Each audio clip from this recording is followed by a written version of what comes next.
3절에서 23절까지 제가 봉독하겠습니다.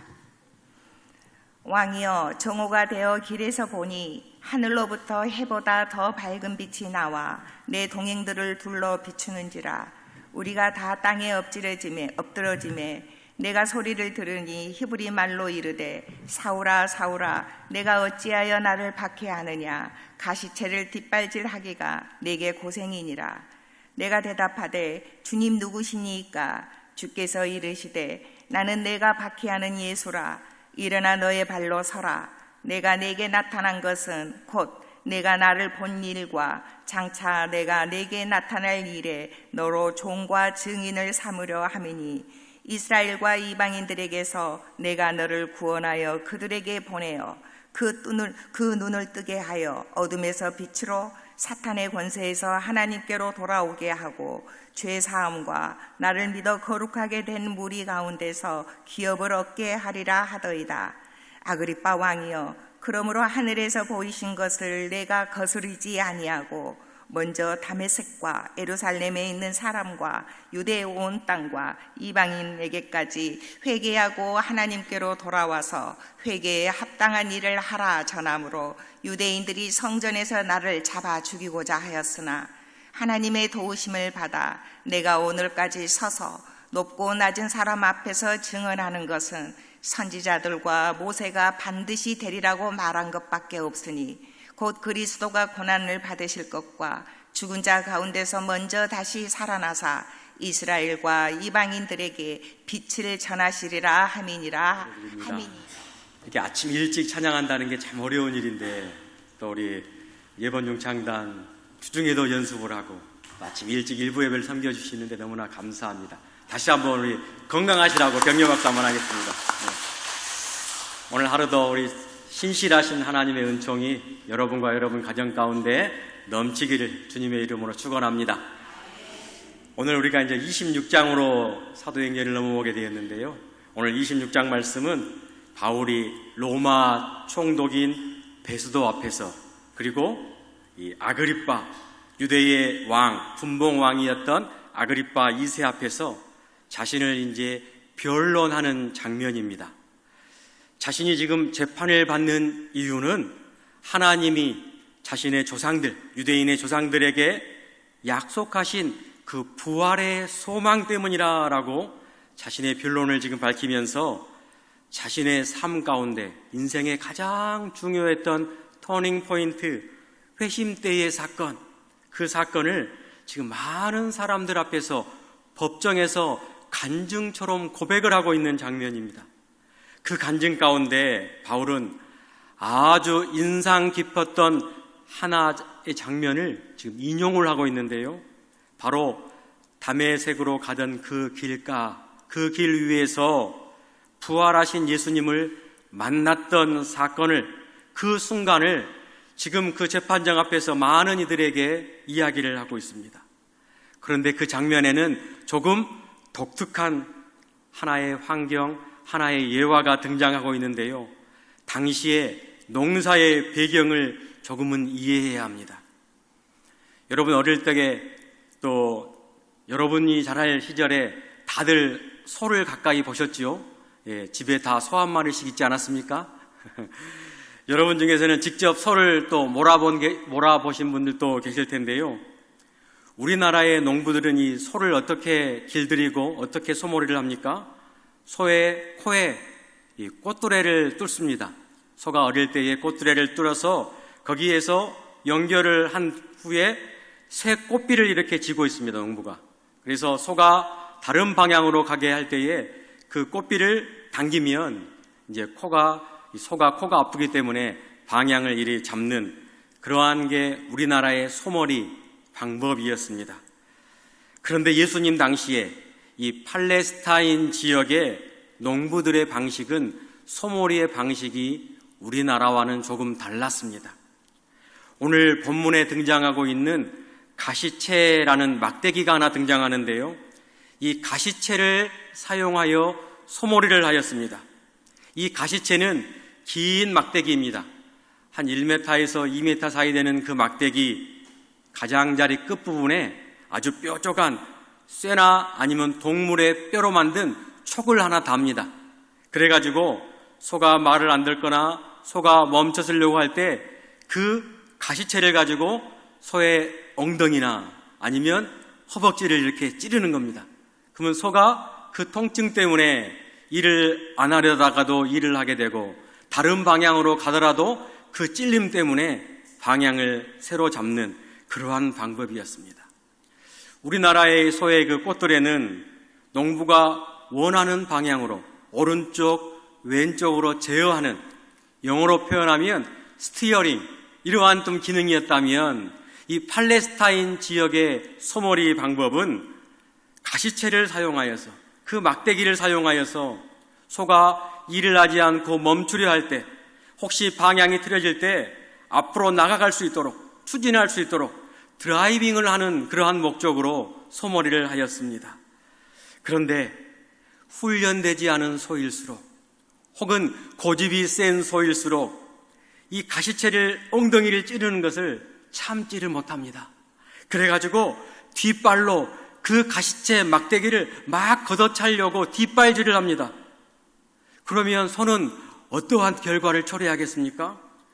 가시채의 막대기는 그대로 그를 찌르고 있지만 이 뒷발질하는 소의 발굽과 그 허벅지는 뒷발을 차면 찰수록 자신이 더 깊이 찌르는 그러한 것을, 고통을 겪게 되는데요. 소는 아프다고 발버둥을 치면 칠수록 더 깊은 상처를 입게 된다는 것입니다. 결국 소가 할 수 있는 최선의 방법은 뒷발로 걷어차는 그 행동을 멈추고 그 농부의 손길을 따라 일을 하기 시작하면 그 고통은 금세 사라지게 되어 있습니다. 이러한 농사의 방법, 이러한 이 예화는 그 당시에, 예수님 당시에 이 팔레스타인 지역의 지중해 사람들이라면 누구나 다 알고 있는 익숙한 그러한 이야기였고 장면이었습니다. 그런데 정말로 놀랍게도 부활하신 예수님께서 다메섹으로 가던 그 사울을 만나 주셨을 때 바로 이 장면을 사울에게 인용하시면서 말씀해 주셨다는 사실입니다. 14절 후반부를 한번 보시기 바랍니다. 사울아, 사울아, 내가 어찌하여 나를 박해하느냐? 가시채를 뒷발질하기가 누구에게?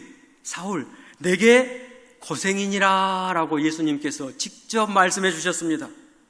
그러면서 부활하신 주님께서는 나는 내가 박해하는 예수다라고 말씀을 이어서 해 주시고 계십니다. 젊었을 때 그 사울, 유대 종교 중에서 가장 엄하다고 소문난 바리새파 중에 바리새파가 바로 사울, 지금의 바울이었지요. 그리고 예수님의 이름을 대적하는 그 일을 행하여만 자신의 신분이고 자신이 그 일을 행하여야지만 된다라는 사실 때문에 대제사장으로부터 고난을 받아 예수를 믿는 자를 죽이려는데 앞장선 사람이 바로 그 당시의 사울이었습니다. 많은 성도들을 잡아 옥에 가두고 성도를 죽이려고 할 때에 찬성표를 투표한 자가 바로 사울이었습니다. 얼마나 이 일에 격분을 하였는지 사울은 자기에 있는 지역뿐만 아니라 외국에까지 가서 박해하는 일을 하고 다녔다라고 오늘 우리가 13절부터 읽었지만 13절 이전에 바울이, 그 당시에 사울이었던 그가 자신의 과거를 하나하나 이야기해 놓고 있습니다. 이 모습을 예수님께서는 마치 소가 가시채의 그 찌름을 참지 못하고 뒷발질을 하면서 그 가시채를 마구 차고 있는 모습으로 여겼습니다. 그래서 다메섹 도상에서 사울에게 나타나 그 뒷발질이 내게 고생이다라고 하면서 다메섹 도상에서 직접 말씀해 주셨습니다. 그것도 히브리 말로, 익숙한 말로 우리 주님께서 사울에게 말씀해 주셨습니다. 함께 예배하고 계신 성도 여러분, 이미 하나님께서 가르치신 방향, 하나님의 목적은 분명한데 우리는 계속 뒷발로 그 발버둥을 치며 있으면서 내 발이 찌르는구나, 내 발의 아픔만을 가지고 하나님 왜 내가 이렇게 아픕니까? 라고 토하고 있지는 않은지 오늘 말씀을 통해 함께 성찰해 보기를 원합니다. 바울의 변론을 통해 현재 우리의 모습을 말씀이라는 거울 앞에 한번 비춰보기를 주님의 이름으로 부탁을 드립니다. 바울은 아그리빠 왕 앞에서 그 다메섹으로 가는 도상의 그 한낮의 정오를 생생하게 기억하면서 회상을 합니다. 아주 더운 지역이지요. 사막 같은 지역, 그것도 정오에 해가 중천에 떠 있을 때 가장 밝은 날 가운데 그날따라 더 큰 빛, 강렬한 빛이 사울에게 임하였습니다. 단순히 자연적인 현상이 아니라 그 빛 때문에 같이 동행했던 사람들도 그 땅에 모두가 다 엎드려졌다라고 표현을 하고 있습니다. 그런데 그 강렬한 빛 가운데에 익숙한 히브리 말로 들리는 소리가 있었습니다. 바로 사도행전에서는 이 사울이 바울로 되는 회심 사건을 3차례나 기록해 놓고 있는데요. 먼저 9장에서는 사도행전의 저자인 누가의 시점으로 기록을 하였습니다. 그리고 이어서는 22장에도 똑같은 이 회심 사건이 등장하는데 성난 유대 군중들이 바울에 대한 정통성을 묻자 바울은 자신의 정통성을 알리기 위하여 자신의 그 다메섹 도상에 주님을 만났던 사건을 다시 한번 변론하면서 이야기했고, 오늘 마지막으로 26장 이 13절 후반에 최종 아그리빠 왕에서 자신을 변론을 하면서 이번에는 헬라 말로, 그 법정에 있는 헬라 사람들이 듣도록 헬라 말로 가시체의 그 속담까지도 생생하게 증언을 하면서 아주 자세하게 본인의 변론을 증언을 하고 있습니다. 3번의 회심 기사 가운데 유독 오늘 본문에만 이 가시체의 이야기를 하고 있는데요, 바울의 의도가 담겨 있기 때문입니다. 어떠한 의미인가? 첫째로는 거스르는 인생의 모습을 바울이 자신의 모습을 빗대어 증언하고 있습니다. 바울이 사울이었을 때, 젊었을 때 그 열심, 예수 믿는 자를 잡아 옥에 가두고 예수님을 믿는 사람들을 가장 극혐했던 그 사울이, 그 열심이 나는 어떤 유대인들보다도 더 강했다라는 것을 이야기하고 있습니다. 지금 이 변론을 듣고 있는 그 자리에 있는 모든 사람들에게 당신들도 지금 나와 같은, 과거의 나와 같은 그 열심을 내고 있는 것을 지금 나의 모습을 보면서 기억해 보십시오라고 꼬집고 있는 장면입니다. 바울이 스스로 열심을 내었던 그 모든 것들은 바로 예수님을 믿는 성도들을 향해 찌르는 것이 아니라 바울 자신이 그 가시체에 자신의 발이 찔렸음을, 그 모든 게 그 열심이 자신의 자해였음을, 자신의 경험을 바탕으로 해서 지금 법정에 있는 그 많은 헬라인들에게 혹은 유대인들에게 자신의 경험을 간증하면서 외치면서 변증을 하고 있습니다. 하나님을 거스르는 그 모든 열심은 아무리 자신이 확신에 찬 그 행동일지라도 결국 자신을 찌르는 가시체였다는 것을, 가시체를 걷어차 버리는 그러한 모습과 같았다는 것을 지금 이야기하고 있습니다. 결국 소가할 수 있는 일은, 최선의 방법은 그 뒷발질을 멈추고 농부가 원하는 대로, 농부가 일을 시키는 대로, 농부의 손길대로 순종하는 것이었습니다. 자신이 그것을 인생 가운데 깨달았기 때문에 최후의 변론으로 지금 다메섹 도상에서 주님께서 들려주셨던 그 음성을 생생하게 기억하며 간증하면서 아그리빠 왕 앞에서 토해놓고 있는 그 바울의 마음, 바울의 심정을 한번 상상해 보시기를 바랍니다. 성도 여러분, 열심이라고 다 좋은 열심이 아닙니다. 여러분, 배가 노를 저어서 갑니다.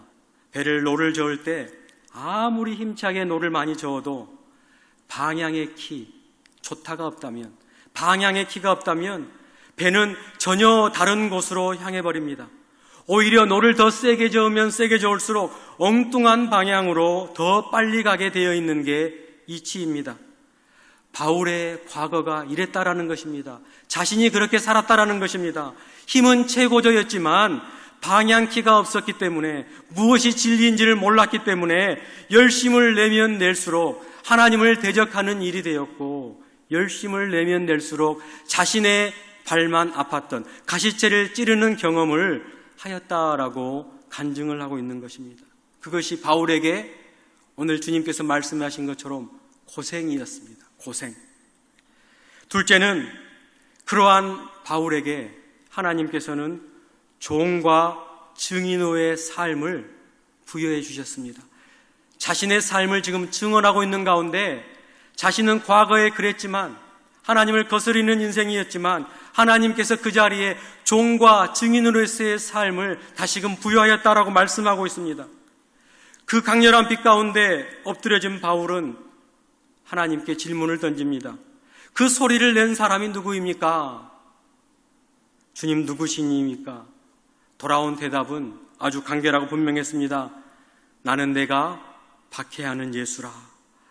이 답변 가운데 바울의 생각이 바뀌고 바울의 삶이 변화되고 방향이 재설정되었습니다. 죽었다고 믿었던 그 나사렛 예수가 살아계신 주님으로 히브리 음성으로 자신에게 빛 가운데 찾아오셔서 말을 걸어왔기 때문에 바울은 그 자리에서 주님을 알게 되었습니다. 그리고 이어지는 16절 말씀에 바울은 엎드려져 있는데 주님께서 바울을 다시 일으켜 주시면서 이렇게 이야기합니다.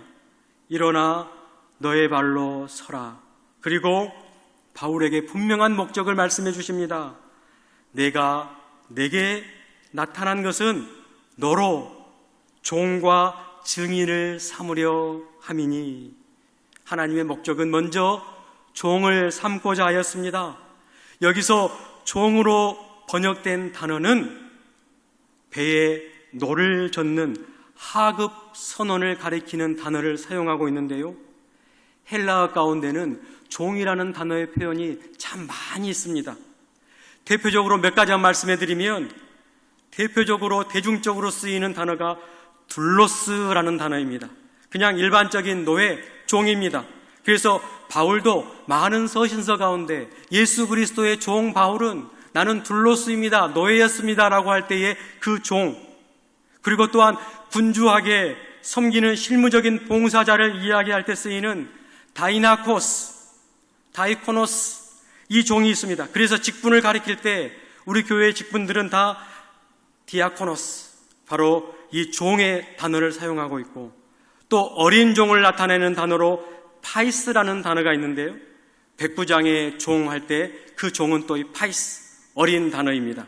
그런데 오늘 이 본문에서는 그러한 종이 아니라 바울에게 회페레테스라는 단어를 사용하여 종이 되겠다라고 목적을 말씀하고 계시는데요, 회페라는 단어는 뭐뭐 밑에 뭐뭐 아래라는 뜻이고, 레테스는 노를 젓다라는 뜻입니다. 배의 저 밑바닥에서 노를 젓는다는 그 종의 단어를 사용하고 계시는데요, 왜 그러느냐? 그 종은 오로지 선장의 명령에 따라 노를 저어야 했기 때문이었습니다. 배가 가고 서는 것은 선장이 결정하면 되는 일이고, 그 명령을 따르는 일은 바로 회페레테스, 그 종이 해야 될 일입니다. 이것이 바로 다메섹 도상에서 바울에게 주어진 새로운 종의 정체성이었습니다. 그리고 하나님은 종과 더불어 이 일의 증인이 되라라고 목적을 분명히 말씀해 주셨습니다. 원래 이 증인이라는 단어, 법정에서 사용하는 단어이지요. 법정에서 자기가 직접 보고 직접 들었던 것을 있는 그대로 말하는 게 바로 증인입니다. 재판정에서 사용되었던 일상적인 법률의 용어였습니다. 그런데 잘 생각해 보십시오. 지금 26장의 환경, 어느 배경입니까? 바울이 이야기하고 있는 이 자리가 지금 어떤 자리입니까? 아그리빠 왕 앞에서 베스도 총독 앞에서, 실제 재판장 앞에서 실제 증인으로서의 삶을 살고 있습니다.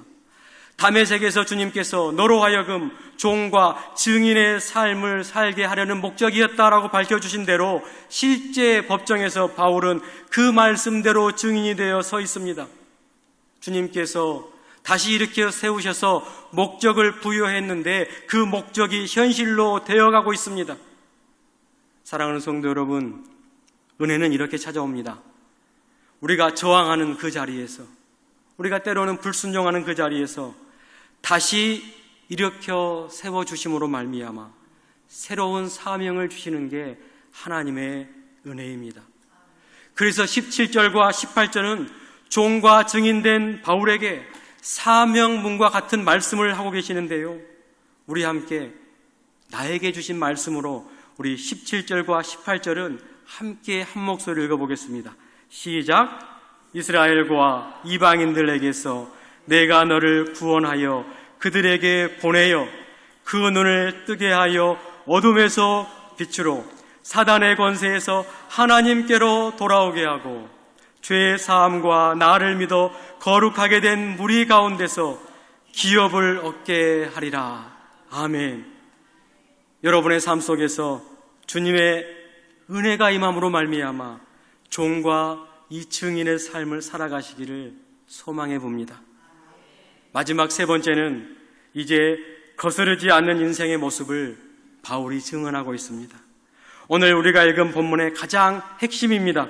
지금 아그리빠 왕 앞에서 자신의 회심 사건을 또렷하게 간증하면서 아그리빠 왕이여, 그러므로 하늘에서 보이시는 것을, 그 다메섹 도상에서 하늘에서 보이신 것을 내가 뭐하지 아니하고 거스르지 아니하고, 이 한 문장, 거스르지 아니하였다. 다메섹 이후에 바울의 모든 그 삶의 궤적, 그의 행동, 그 사역을 압축하고 있는 말입니다. 거스르지 않았습니다. 이중부정입니다. 거스리다도 부정이고 안 왔다는 것도 부정인데 부정을 이야기하면서 나는 순종하였습니다 라고 말씀을 하고 있습니다. 그런데 그 순종은 단순하게 마음가짐이나 결심에서 그쳐버리는 순종이 아니었습니다. 바로 이어지는 20절 말씀을 보십시오.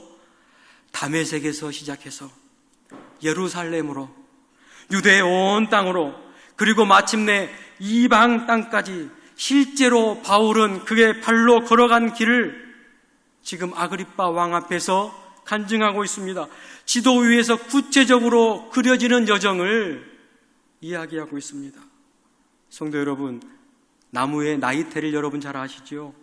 나이테는 하루하루에 생긴 게 아닙니다.